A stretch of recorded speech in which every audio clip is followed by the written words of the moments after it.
Breaking news చూస్తున్నాం. నిన్న ఉమ్మడి కరీంనగర్ జిల్లాలో సీఎం రేవంత్ రెడ్డి అలాగే మాజీ సీఎం కేసీఆర్ మధ్య మాటల యుద్ధం జరిగింది.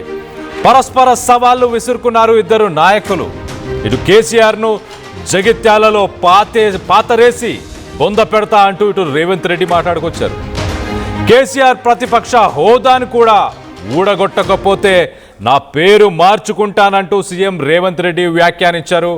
వచ్చే ఎన్నికల్లో నువ్వో నేనో తేల్చుకుందామంటూ సవాళ్లు విసిరారు. కేసీఆర్ ఒక దరిద్రుడు, పేదలకు ఇల్లు ఇవ్వలేదు, కానీ కొడుకు బిడ్డలకు మాత్రం ఫామ్ హౌస్లు కట్టుకున్నారు అంటూ ఇటు రేవంత్ రెడ్డి సెన్సేషనల్ కామెంట్స్ చేశారు.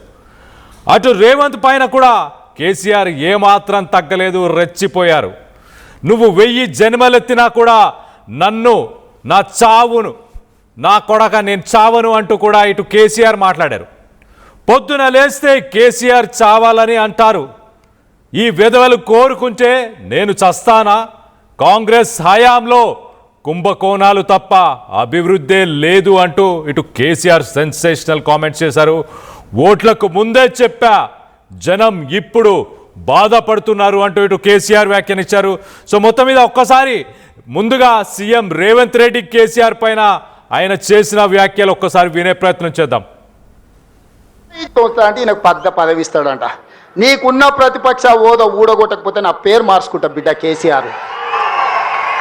2023లో నిన్ను ఓడగొట్టిన, 2024లో నీకు గుండు సున్నా ఇచ్చిన, సర్పంచ్ ఎలక్షన్లో పాతరేసిన, మున్సిపల్ ఎన్నికల్లో ఉప్పు పాతరేసిన, జూబ్లీ హిల్స్ కంటోన్మెంట్లో నీకు గోరి కట్టిన, వచ్చేసారి ఆ గోరి మీద మా కాంగ్రెస్ పార్టీ కార్యకర్తలు జెండా ఎగరేస్తారు. ఇదే నా సవాల్, ఇదే నా సవాల్, ఇదే నా సవాల్ కాంగ్రెస్ పార్టీ కార్యకర్తల తరఫున. చూసుకున్నాం కేసీఆర్, నువ్వో నేను వచ్చే ఎన్నికల్లో నువ్వో నేనా? ప్రజాపాలన పాపాల భైరవుడా?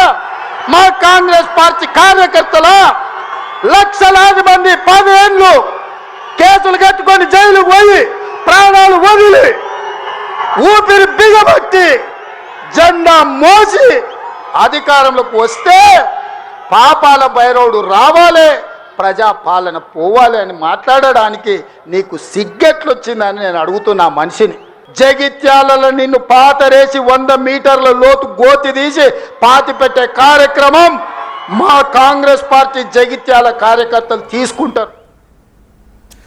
కేసీఆర్ ప్రతిపక్ష హోదా నుంచి ఊడగొట్టకపోతే నా పేరు మార్చుకుంటా, వచ్చే ఎన్నికల్లో